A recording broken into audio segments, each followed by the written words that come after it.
Hello बच्चों, good morning. देखो, last class में अपने क्या कर दिया था, फैराडे लॉ को प्रूव कर दिया था और मोशनल ईएमएफ निकाल दिया था। मोशनल ईएमएफ क्या कहता था कि अगर कोई भी मैग्नेटिक फील्ड के अंदर, जैसे मान लीजिए मैग्नेटिक फील्ड है, क्रॉस मैग्नेटिक फील्ड है, और इस क्रॉस मैग्नेटिक फील्ड के अंदर क्रॉस भी हो सकता है, डॉट भी हो सकता है, यहाँ ऐसा भी हो सकता है, मतलब मैग्नेटिक फील्ड है, यूनिफॉर्म मैग्नेटिक फील्ड है, और इसके अंदर एक वायर अंदर कंडक्टिंग रॉड, जैसे मान लो ये एक कंडक्टर है, ये कंडक्टर है, एल लेंथ का कंडक्टर है। अगर ये इस डायरेक्शन के अंदर v स्पीड से जा रहा है, वेलोसिटी से जा रहा है, तो इसके दोनों एंड के बीच में एक ईएमएफ इंड्यूस हो जाएगा। एक एंड तो बन जाएगा प्लस, कौन सा प्लस बनेगा कौन सा माइनस बनेगा वो देखेंगे अपन, वो लेंथ से निकाल देंगे। तो एक एंड तो बन जाएगा प्लस और एक एंड बन जाएगा माइनस, और ईएमएफ आएगा इसके एंड के बीच में E इक्वल्स टू VVL। ये फॉर्मूला याद रखो, E इक्वल्स टू VVL क्या आ जाएगा, है ईएमएफ आ जाएगा E इक्वल्स टू VVL। अच्छा, इसके अंदर जो एसेंशियल कंडीशन है, जो नेसेसरी कंडीशन है कि इसके अंदर है, ये नेसेसिटी क्या है फॉर्मूले की, नेसेसिटी ये है, ये तीनों आपस में म्यूचुअली परपेंडिकुलर होंगी, यानी B और L ये आपस में म्यूचुअली परपेंडिकुलर होंगी। तो यहाँ पे परपेंडिकुलर है, कैसे है, यहाँ पर अगर अपन x y z की बात करें, ये x एक्सिस है, ये y एक्सिस है, और ये जो है ये z एक्सिस है ना। तो यहाँ पर जो लेंथ है वो तो y एक्सिस के अंदर, तो जो वेक्टर l है वो तो है l के कैप, l के कैप पर x y डायरेक्शन के अंदर इसकी लेंथ ऐसे है, लेंथ इसकी कैसे है, ऐसे वेलोसिटी जो है वो वेलोसिटी कैसे है, वेलोसिटी है v i कैप, वेलोसिटी ऐसे, लेंथ ऐसे है, वेलोसिटी ऐसे है, और मैग्नेटिक फील्ड ऐसे है, और वेक्टर v कैसे है, वेक्टर v है v माइनस k है। तो ये तीनों परपेंडिकुलर होंगे। अगर कोई से भी दो अगर पैरेलल हो गए तो ये फार्मूला बेकार हो जाएगा, तो ईएमएफ प्रोड्यूस नहीं होगा। इन एनी टू क्वांटिटी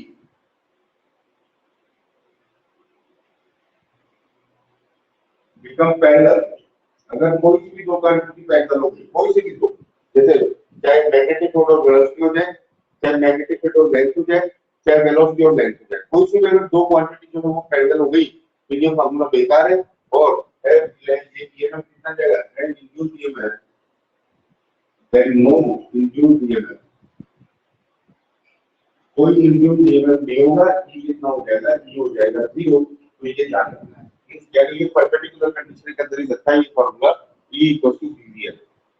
ये हम लोगों ने निकाला था मोशनल ईएमएफ है। मोशनल ईएमएफ मतलब मोशन की वजह से जो ईएमएफ पैदा हो रहा है।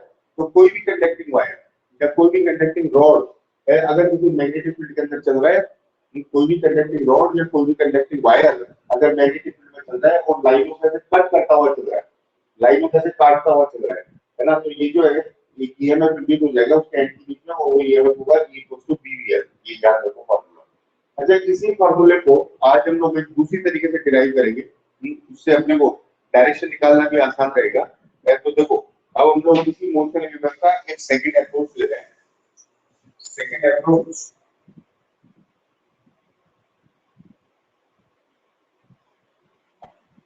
और मोशनल ईएमएफ।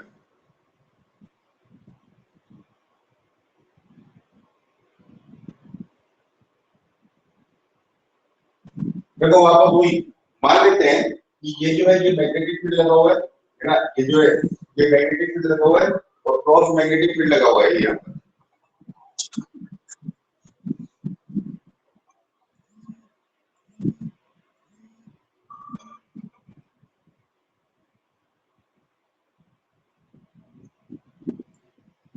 तो देखो मान लेते हैं कि यहाँ पर इसी डायग्राम को यूज कर लेते हैं हम लोग। जो डायग्राम मैंने बताया है, ये यहाँ पर एक मैग्नेटिक फील्ड लगा हुआ है। मैग्नेटिक फील्ड कैसा है, यूनिफॉर्म मैग्नेटिक फील्ड है, ये यूनिफॉर्म है, क्रॉस है,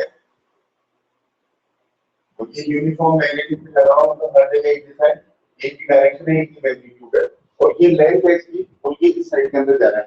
अब अगर ये रॉड इधर जा रही है, ये वायर इधर जा रहा है, तो क्योंकि मैंने बताया कि कंडक्टर है, थोड़ा सा बड़ा करके दिखाता हूं। एक कंडक्टर है और कंडक्टर अगर है तो उसके अंदर इलेक्ट्रॉन भी होंगे क्योंकि कंडक्टर के अंदर फ्री इलेक्ट्रॉन होता है। तो अगर ये रॉड अंदर जा रही है तो इसके अंदर जो मौजूद इलेक्ट्रॉन है, इसके अंदर जो मौजूद इलेक्ट्रॉन है वो इलेक्ट्रॉन की साइड के अंदर जा रहा होगा, जो फ्री इलेक्ट्रॉन है वो फ्री इलेक्ट्रॉन की साइड पे जा रहा होगा। और यार अगर इलेक्ट्रॉन इधर जा रहा होगा तो करंट किधर बदल होगी, करंट बदल होगी इधर, इस साइड के अंदर करंट बदल होगी। तो अपन ये जो है इस इलेक्ट्रॉन पर फोर्स निकाल लेते हैं। हम लोग क्या करते हैं, इलेक्ट्रॉन पर फोर्स निकाल लेते हैं। तो इलेक्ट्रॉन पर फोर्स कितना लगेगा ये निकाल लेते हैं हम लोग। तो force experience by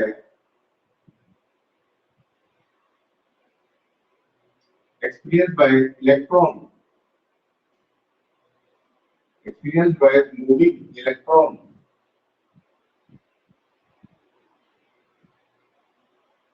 inside magnetic field. इस मैग्नेटिक फील्ड में जो मैग्नेटिक फोर्स है वो कितना लगेगा ये निकाल लेते हैं हम लोग। तो ये कितना लगेगा, ये लगेगा magnetic force at N equals to या एट बी बोल देते हैं। मैग्नेटिक फील्ड की वजह से ये फोर्स लगेगा कितना, ये फोर्स लगेगा एट बी इक्वल्स टू कितना, वही Q B B sine theta, Q B B sine theta. तो Q B B sine theta लगाना हम लोग, Q B B sine theta value लगाना। तो देखो at B equals to Q की वैल्यू कितनी है ई, तो ये ई बी बी और थीटा को कितना हो जाएगा, थीटा हो जाएगा 90। 90 डिग्री कैसे हो जाएगा थीटा, क्योंकि ये थीटा पर किसके बीच में देखते हैं, वेलोसिटी के बीच में, मैग्नेटिक फील्ड के बीच में। तो वेलोसिटी तो है ऐसे और मैग्नेटिक फील्ड है ऐसे, इन दोनों के बीच में यहाँ पर कितना बन गया 90 डिग्री। तो ये दोनों के बीच में 90 डिग्री में होगा sin 90। तो एफ बी कितना हो जाएगा, एफ बी हो जाएगा ई बी बी। रॉड का कुछ नाम रख देते हैं, रॉड का नाम रख देते हैं हम लोग वाई वाई डैश, रॉड का नाम रखते हैं हम लोग वाई, या रॉड का नाम पी क्यू रख देते हैं हम लोग, ये पी और ये क्यू, ये पी क्यू रॉड है ना। तो ये इसका नाम है पी क्यू। अब ये फोर्स लगेगा नहीं, फोर्स लगाने के लिए बोले था राइट हैंडेड स्लैब को इस्तेमाल करो। तो देखो इलेक्ट्रॉन अगर इधर जा रहा है तो करंट इधर बनेगी, मैग्नेटिक फील्ड अंदर, तो आपका हाथ कैसे जुड़ेगा, आपका हाथ कैसे जुड़ेगा, ये उंगलियां मैग्नेटिक फील्ड, ये करंट, ये फोर्स मारने का डायरेक्शन, ये मैग्नेटिक फील्ड, ये करंट, सॉरी ये अंगूठा करंट, मैग्नेटिक फील्ड करंट, जो फोर्स मारने का डायरेक्शन। तो देखो अगर इलेक्ट्रॉन इधर जा रहा है तो करंट ऐसे बनेगी, क्योंकि आपका हाथ ऐसे जुड़ेगा तो इलेक्ट्रॉन नीचे की तरफ आ जाएगा। तो ये इसके ऊपर फोर्स लग जाएगा इस साइड के अंदर, और ये लग जाएगा इसके ऊपर एफ बी, मैग्नेटिक फोर्स लग जाएगा नीचे की तरफ। तो ये लगेगा टुवर्ड्स एंड क्यू,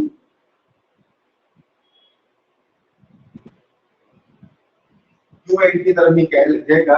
और इसके लगने से ये इलेक्ट्रॉन जो है ये फोर्स आके इस साइड के अंदर आ जाएगा, और फोर्स आके अगर इस साइड के अंदर आ जाएगा तो ये वाला जो क्यू एंड ये क्या बन जाएगा, negative, due to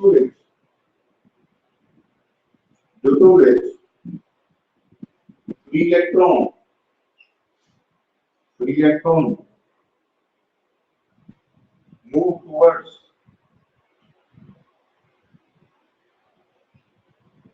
Q and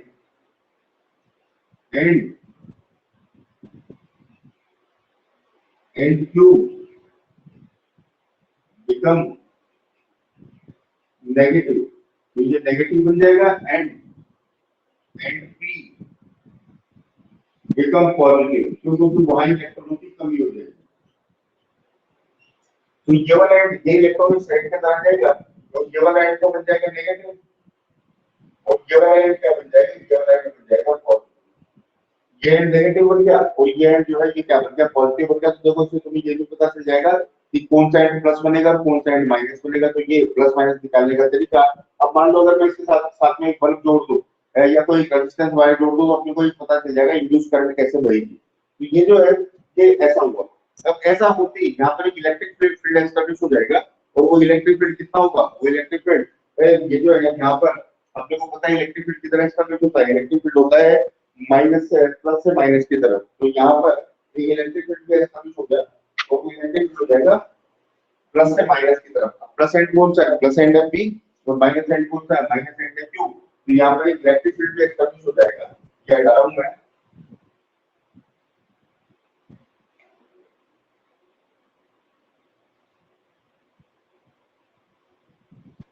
due to which an electric field, electric field setup हो जाएगा, electric field vector E setup in the direction इधर से इधर सेटअप हो जाएगा, ये सेटअप हो जाएगा P टू P से लेके Q की तरफ, क्योंकि इलेक्ट्रिक फील्ड का डायरेक्शन हमेशा कहां से कहां होता है, प्लस से माइनस की तरफ, यहाँ पर इलेक्ट्रिक फील्ड सेटअप हो जाएगा ऐसे, है ना। और इस इलेक्ट्रिक फील्ड की वजह से फोर्स इस इलेक्ट्रॉन को किधर लगेगा, तो कुछ इलेक्ट्रॉन जाएंगे, कुछ इलेक्ट्रॉन जाके यहाँ पे इसको नेगेटिव बनाएंगे, सारे इलेक्ट्रॉन नहीं जा पाएंगे, तो क्योंकि यहाँ पर इलेक्ट्रिक फील्ड सेटअप हो जाएगा, ओके इलेक्ट्रिक इलेक्ट्रॉन को फोर्स लगाएगा ऊपर की तरफ, ये इलेक्ट्रिक फील्ड इस इलेक्ट्रॉन को फोर्स लगाएगा ऊपर की तरफ, क्योंकि इलेक्ट्रॉन जो है वो नेगेटिव चार्ज होता है, और नेगेटिव चार्ज में फोर्स हमेशा इलेक्ट्रिक फील्ड कैसे लगाता है, अपने ऑपोजिट डायरेक्शन के अंदर। तो यहाँ पे इलेक्ट्रिक फील्ड सेटअप हो गया, जो टू दिस इलेक्ट्रिक फील्ड, जो to this electric field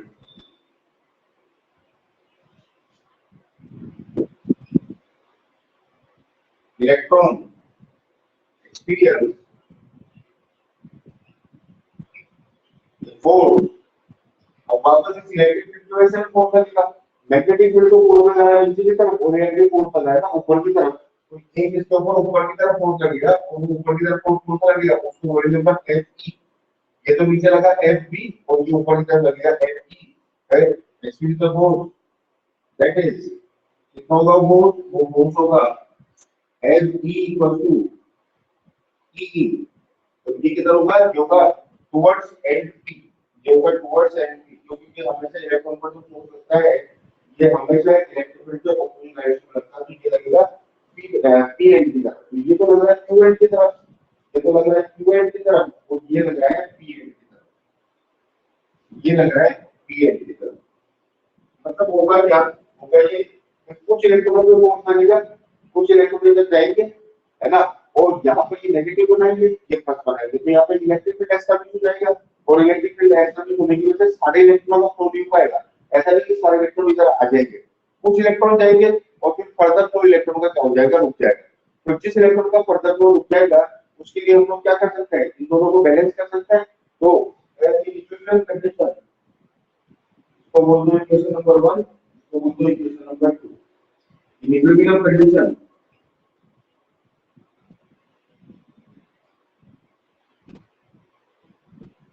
equation number 1 और इक्वेशन नंबर 2 क्या होगा, इक्वल, और इक्वेशन नंबर 1 और इक्वेशन नंबर 2 को इक्वल करें, तो देखो इक्वल देखो नजर मारो गुण बढ़ गया,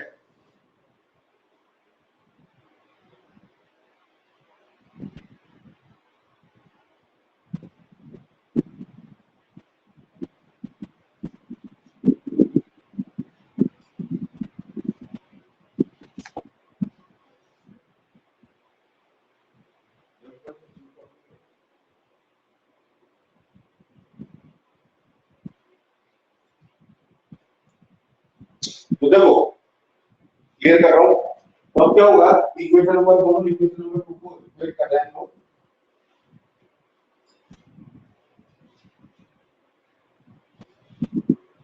तो ये हो जाएगा इक्वेशन नंबर 1 और 2 को इक्वेट कर दो, 1 इक्वल टू 2, ये हो जाएगा EBB इक्वल टू E, क्या है, E से E कैंसिल हो गया, है ना, और यहाँ से E इक्वल टू आ गया BB। अब अपने को ये पता है इसकी लेंथ कितनी है, इसकी लेंथ है L, और ये पोटेंशियल डिफरेंस एस्टैब्लिश हो जाएगा, एक EMF एस्टैब्लिश हो जाएगा due to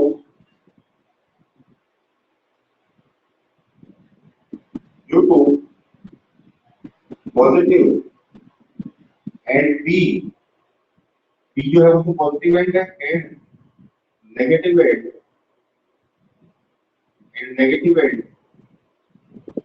Q and EMF established between the ends of the rod के ends के बीच में क्या हो जाएगा, EMF established हो जाएगा, right? तो इसी EMF को मान लेते हैं that it is small e, इसको हम लोग बोलते हैं induced EMF और मोशनल EMF, ये इसका नाम हो जाएगा। ये आ गया हमारे इक्वेशन नंबर 3,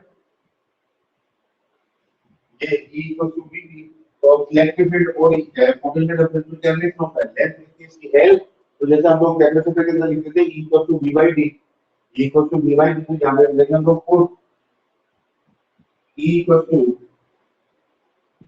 EMF अपॉन कितना L, तो put E equals to E by L in equation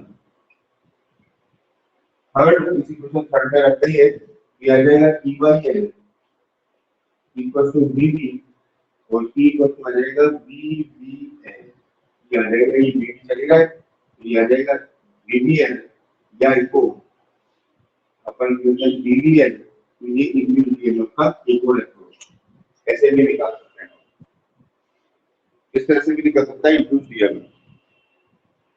तो देखो इसको एक बार और देख के बताओ मुझे क्लियर हो क्या।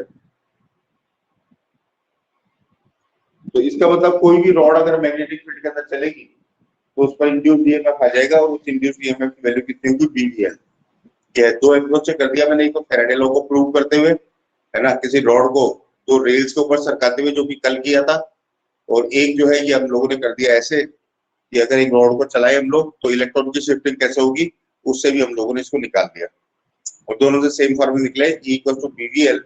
और दोनों के लिए जरूरी है कि तीनों म्यूचुअली परपेंडिकुलर होनी चाहिए, मैग्नेटिक फील्ड, वेलोसिटी और लेंथ, ये तीनों आपस में क्या होनी चाहिए, परपेंडिकुलर होनी चाहिए। इंपॉर्टेंट टॉपिक है ये, मोस्टली हमें बहुत इंपॉर्टेंट है इस इलेक्ट्रोमैग्नेटिक इंडक्शन के अंदर। तो देखो इसको एक बार देख के बताओ मुझे, डन करो कि क्या क्लियर है क्या।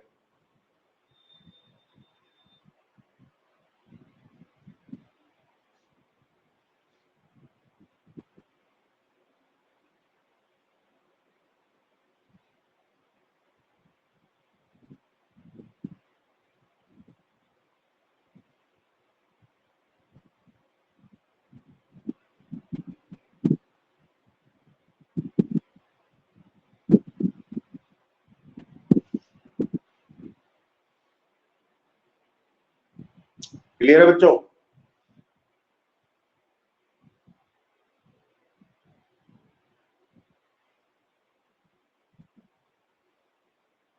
एक क्वेश्चन करो देखो।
देखो ये क्वेश्चन फ्रेम किया है मैंने,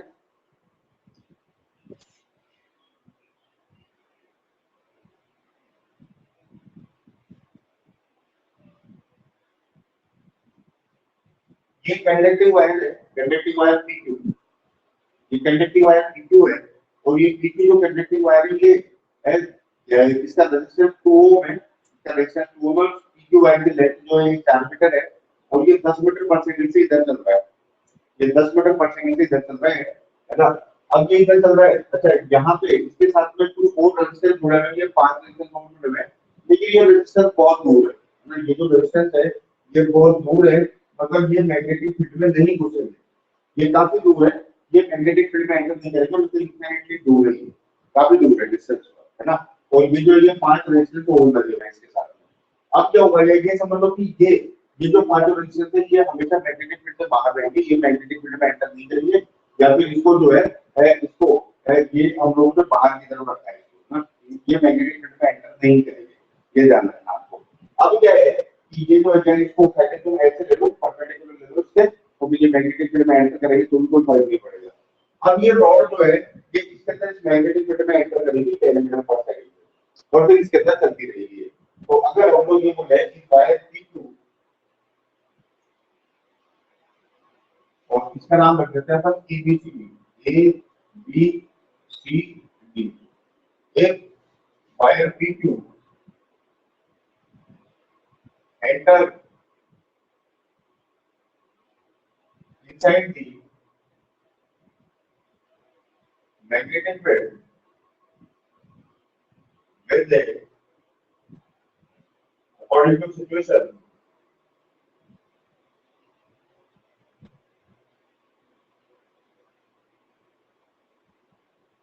and loop ABCD always remain outside the magnetic field, और ये मैग्नेटिक फील्ड जो है ये लगा हुआ है यहाँ पे, सपोज करो 20 टेस्ला, यूनिफॉर्म मैग्नेटिक फील्ड है outside the five current through this circuit, इस सर्किट से करंट कितनी जाएगी ये अपना सवाल है, इस सर्किट से करंट कितनी जाएगी ये अपना क्वेश्चन है। ये लूप इसके अंदर एंटर कर रहा है ना, ये जो पीक्यू वायर है लूप एंटर नहीं कर रहा है, पीक्यू वायर एंटर कर रहा है, मैग्नेटिक फील्ड 20 टेस्ला है, 10 मीटर पर सेकंड तक घुसा है, उसका रेजिस्टेंस ये जो है उसका रेजिस्टेंस जो है वो 2 ओम है, और जो पीक्यू वायर है उसकी लेंथ 4 मीटर है। तो अपने को सर्किट के अंदर करंट जो है वो कितनी रहेगी, एबीसीडी जो लूप है वो इस मैग्नेटिक फील्ड में नहीं घुसेगा। तो अटेम्प्ट करो।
देखो एक आंसर आया है, मैं कर रहा हूँ, जरा देखो। सबसे पहले अपन ईएमएफ निकालते हैं, तो मतलब ये जो है कि बैटरी बनेगी तो ये कितने की बनेगी, तो ईएमएफ निकालते हैं। ईएमएफ निकलेगा E इक्वल टू VDI से, ये ईएमएफ मतलब ये बैटरी बन जाएगी, जो वायरिंग की बैटरी बन जाएगी, एक एंड प्लस बन जाएगा, एक एंड माइनस बन जाएगा। ईएमएफ अक्रॉस पीवी, तो आ जाएगा VDI, V कितना है, V वेलोसिटी,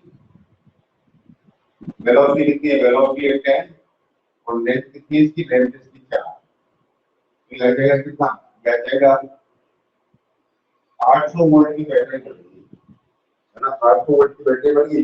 अब आगे सॉल्व करें हम लोग, इस पूरे का रेजिस्टेंस पता कर लेते हैं। अच्छा, आप एक पे ये पता करते हैं कौन सा प्लस बनेगा कौन सा माइनस बनेगा, तो क्योंकि ये टोटल मैग्नेटिक फील्ड में जा रहा है, तो इस वायर के अंदर जो इलेक्ट्रॉन है इसकी पोजीशन देखो, ये इलेक्ट्रॉन किधर भागेगा, अगर हमको पता चले कि कौन सा प्लस बनेगा कौन सा माइनस बनेगा, तो इलेक्ट्रॉन किधर जा रहा है, तो करंट कैसे बनेगी, करंट बनेगी ऐसे, तो आई से बी बाहर, ऐसा आपको लगा आई इधर, इलेक्ट्रॉन को जा रहा है तो करंट इधर बनेगी, तो आई इधर बी बाहर, तो इलेक्ट्रॉन का फोर्स लगेगा ऊपर, तो फोर्स लगेगा कि ये वाला इलेक्ट्रॉन ऊपर भाग जाएगा, तो ये वाला इलेक्ट्रॉन बनेगा माइनस और ये वाला इलेक्ट्रॉन बनेगा प्लस।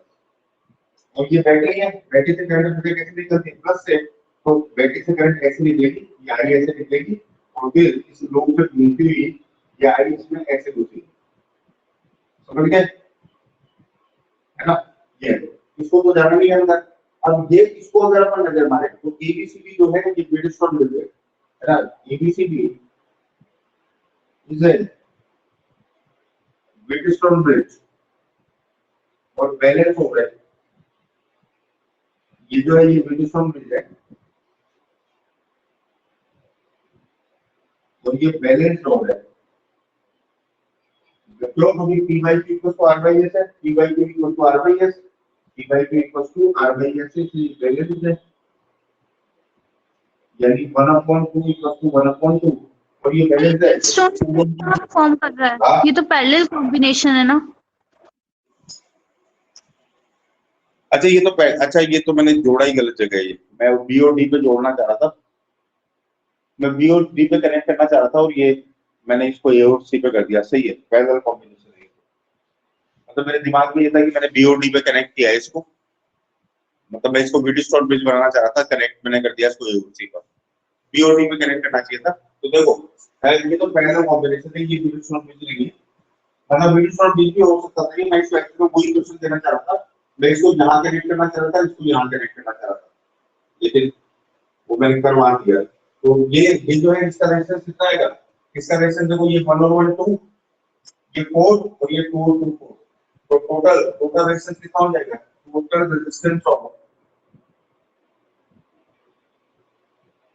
एबीसीडी, एबीसीडी का टोटल रेजिस्टेंस, ये दोनों कितना है, ये दोनों है सीरीज में, तो कितना जाएगा 2 ओम, ये दोनों की कितना है सीरीज में, इसमें कितना जाएगा 4 ओम, और ये 4 ओम 2 ओम, ये कितना 4 ओम, ये क्या हो जाएगा, जो हो जाएगा पैरेलल में लग जाएगा 1/r parallel equal to 1/4, 1/2 plus 1/4 plus 1/4, 1/2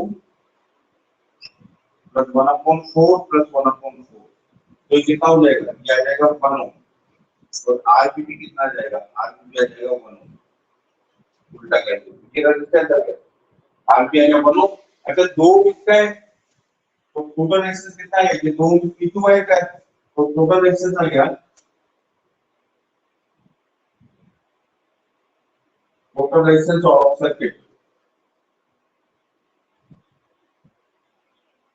circuit का टोटल रेजिस्टेंस कितना आ गया, R टोटल, एक तो ये R पैरेलल वाला प्लस R P2 वाला, है ना, R पैरेलल वाला कितना है 1 ओम, ये तो आएगा 1 ओम, प्लस R पैरेलल का ये कितना है 2 ओम, ये 1 ओम और ये 2 ओम, ये R टोटल कितना आ गया, R टोटल आ गया 3 ओम, ये रेजिस्टेंस आ गया, और अगर ये रेजिस्टेंस आ गया, है ना, तो करंट कितनी आ जाएगी इसके अंदर, करंट आ जाएगी I equal to E upon R total, और E कितना है 8 एम्पीयर R टोटल के साथ भी ये कितना एम्पीयर करंट आ रही है, कितने एम्पीयर करंट है 800 अपॉन 3।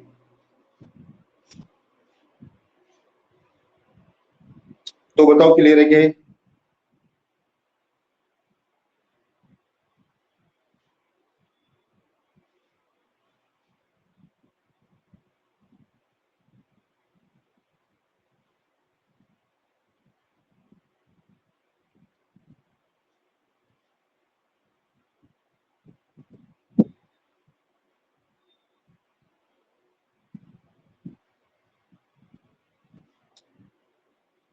इस तरह से हम लोग इंड्यूस ईएमएफ की कैलकुलेशन कर लेंगे। ये मोशनल ईएमएफ था और मोशनल ईएमएफ की वजह से भी करंट बह जाएगी। एक और क्वेश्चन देखो,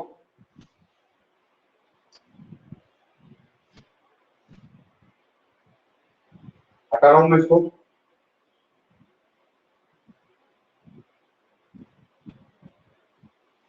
ये मैग्नेटिक फील्ड है, यहाँ पर क्रॉस मैग्नेटिक फील्ड है, यूनिफॉर्म मैग्नेटिक फील्ड।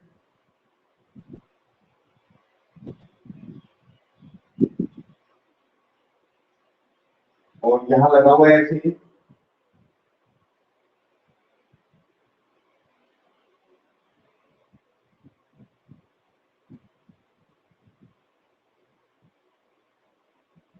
यहाँ पर एक वायर है ऐसे, इसकी लेंथ भी एल है, इसकी लेंथ भी एल है, और ये ऐसे चल रहा है बिल्कुल इसके मतलब दोनों तरफ सिमेट्रिकल है, ऐसे चल रहा है 20 फीट। ये एंगल 60 डिग्री है, 30 मान लेते हैं इसको। ये एंगल भी 30 डिग्री है, तो टोटल 60 डिग्री का एंगल है। तो ये ऐसे जा रहा है, तो अपने को फाइल का नाम रख देते हैं अपन PQ, PQ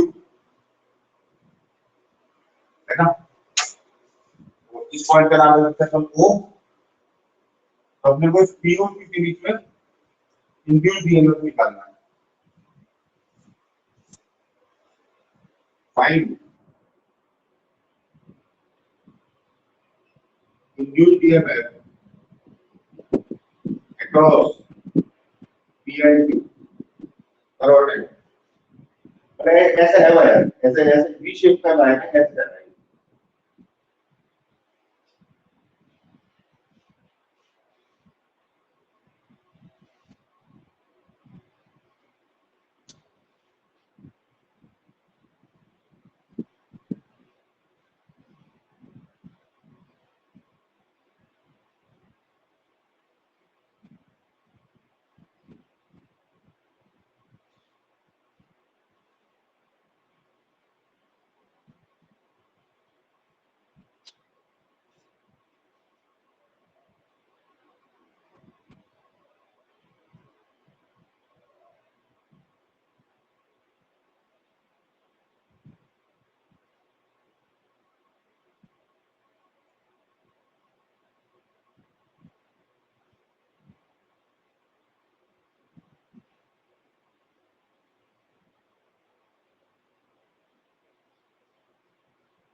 देखो मैं कर रहा हूँ।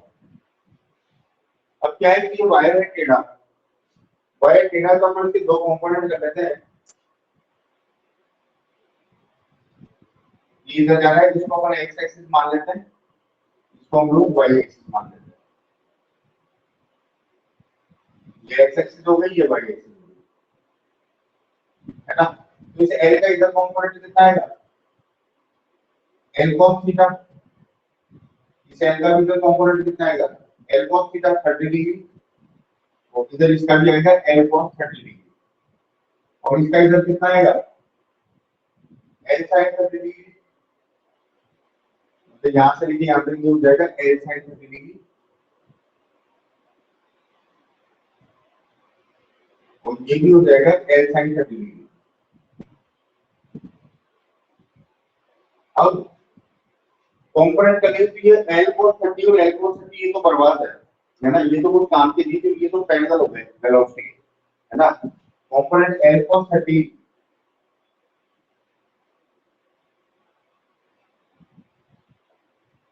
ये तो पैरेलल है v के, वेलोसिटी और L cos 30 ये क्या हो गया, आपको पैरेलल हो गए, तो ये तो यूजलेस, तो दिस कंपोनेंट इज यूजलेस। इस कंपोनेंट की वजह से लेंथ, इस कंपोनेंट की वजह से, तो दिस कंपोनेंट यूजलेस, कोई ईएमएफ प्रोड्यूस नहीं होगा। तो हमारे लिए अब हमारी इफेक्टिव लेंथ क्या होगी, हमारी इफेक्टिव लेंथ होगी L sin 30 और L sin 30। So useful component is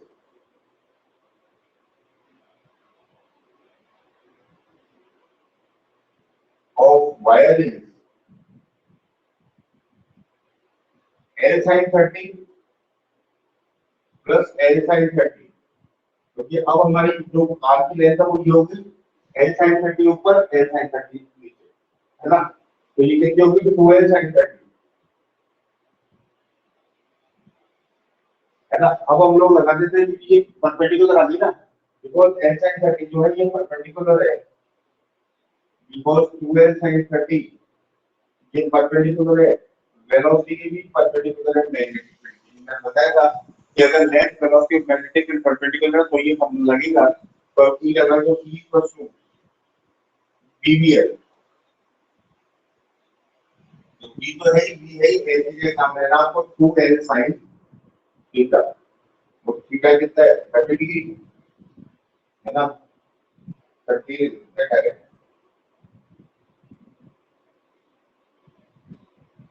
तो ये आ जाएगा ई इक्वल्स टू बीबी 2L sin 30 डिग्री में हाफ कैंसिल हो जाएगा, और ई इक्वल्स टू आ जाएगा बी। क्या है, मतलब अगर लेंथ टेढ़ी है, अगर लेंथ टेढ़ी है तो आपको कंपोनेंट लेके उसको परपेंडिकुलर बनाना है, तो परपेंडिकुलर कंपोनेंट काम में आएगा।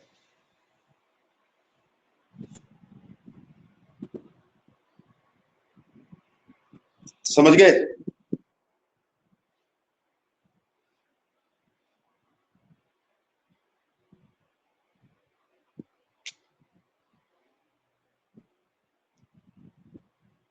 क्लियर है बच्चों?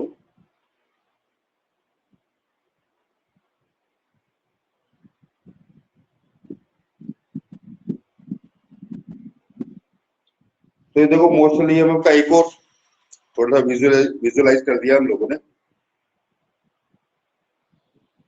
तो बच्चों आज की क्लास यही रोक रहा हूँ, कल बढ़ाएंगे। कल हम लोग रॉड अगर घूमेगी तो मैग्नेटिक फील्ड कैसे होगा, मतलब घूमती रॉड के अंदर भी अगर मैग्नेटिक फील्ड में रॉड घूमती है तो भी ईएमएफ इंड्यूस हो जाता है, और अगर एक डिस्क घूमती है तो भी मैग्नेटिक फील्ड इंड्यूस हो जाता है। तो कल हम लोग पढ़ेंगे रॉड और डिस्क, और फिर क्या दो टॉपिक बचेंगे, म्यूचुअल इंडक्शन और सेल्फ इंडक्शन। तो चलो आज की क्लास यही क्लोज कर रहा हूँ। Bye bye, take care, all the best, have a great day, कल मिलते हैं। बाय बच्चों।